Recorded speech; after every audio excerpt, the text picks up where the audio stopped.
ಗೌರಿ ಮತ್ತು ಗಣೇಶ ಹಬ್ಬ ಸಮೀಪಿಸುತ್ತಿರುವ ಹಿನ್ನೆಲೆ ರಾಜ್ಯಾದ್ಯಂತ ದೇವರ ಮೂರ್ತಿಗಳ ತಯಾರಿಕೆ ಪ್ರಕ್ರಿಯೆ ನಡೆದಿದೆ.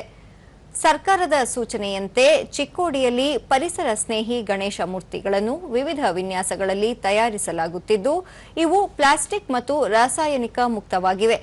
ಕೇವಲ ಮಣ್ಣು ಹಾಗೂ ನೈಸರ್ಗಿಕ ಬಣ್ಣಗಳಿಂದ ತಯಾರಾಗುತ್ತಿವೆ. ಇಂತಹ ಮೂರ್ತಿಗಳು ವಿಸರ್ಜನೆ ವೇಳೆ ನೀರು, ಪರಿಸರ ಮಾಲಿನ್ಯದಂತಹ ಅಪಾಯಗಳನ್ನು ತಪ್ಪಿಸಲು ಸಹಕಾರಿಯಾಗಿವೆ.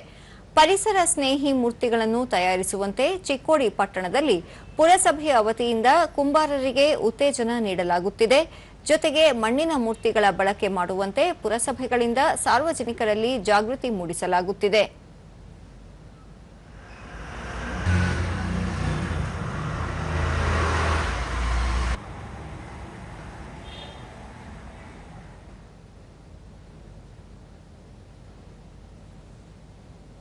ದೂರದರ್ಶನದೊಂದಿಗೆ ಚಿಕ್ಕೋಡಿ ನಿವಾಸಿ ಶೇಖರ್ ಚಿತವಾಟಿಕೆ, ಗಣೇಶ ಚತುರ್ಥಿ ಭಕ್ತಿ ಮತ್ತು ಸಂಭ್ರಮದ ಹಬ್ಬವಾಗಿದೆ.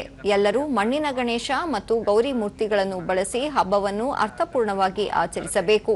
ಇದರಿಂದ ಪರಿಸರ ಸಂರಕ್ಷಣೆ ಸಾಧ್ಯ ಎಂದು ತಿಳಿಸಿದರು. ಅದೊಂದು ಸ್ವಲ್ಪ ನಮ್ಮ ಹಿಂದೂ ಧರ್ಮಕ್ಕೆ ಚಲೋ ಅನ್ಸಂಗಿಲ್ಲ. ಅದಕ್ಕೆ ಮಣ್ಣಿನ ಗಣಪತಿ ಮಾಡೋದ್ರಿಂದ ಎಲ್ಲರಿಗೂ ಚಲೋ. ಆದಷ್ಟು ಎಲ್ಲರೂ ಮಣ್ಣಿನ ಗಣಪತಿ ಒಯ್ದ್ರೆ ಬಹಳ ಚಲೋ. ಪುರಸಭೆ ಮುಖ್ಯಾಧಿಕಾರಿ ಜಗದೀಶ್ ಈಟಿ, ಮಾಲಿನ್ಯ ತಡೆಗಟ್ಟುವ ಉದ್ದೇಶದಿಂದ ಮಣ್ಣಿನ ದೇವರ ಮೂರ್ತಿಗಳನ್ನು ಬಳಕೆ ಮಾಡಲು ಸಂಕಲ್ಪ ಮಾಡಲಾಗಿದ್ದು, ಈ ಬಗ್ಗೆ ಸಾರ್ವಜನಿಕರಲ್ಲಿ ಅರಿವು ಮೂಡಿಸಲಾಗುತ್ತಿದೆ. ಪ್ರತಿಯೊಬ್ಬರೂ ಪರಿಸರ ಹಿತದೃಷ್ಟಿಯಿಂದ ಪರಿಸರ ಸ್ನೇಹಿ ಮೂರ್ತಿಗಳನ್ನು ಬಳಕೆ ಮಾಡಬೇಕು ಎಂದು ತಿಳಿಸಿದರು. ಕೆಲವು ಕಡೆ ಪರಿಶೀಲನೆ ಮಾಡುವ ಅವಧಿಯಲ್ಲಿ 2-3 ಕಡೆ ನನಗೆ ಪರಿಸರ ಸ್ನೇಹಮಯ ಗಣಪತಿಗಳು ಮಾಡಿದ್ದು ಕಂಡು ಬಂದಿದ್ದು, ಅವರಿಗೆ ನಾನು ತಯಾರಕರಿಗೆ ಶ್ಲಾಘನೀಯವಾಗಿ ಒಳ್ಳೆ ಇನ್ನೂ ಹೆಚ್ಚಿನ ಗಣಪತಿ ಮಾಡಲು ಪ್ರಯತ್ನಿಸುತ್ತೇನೆ.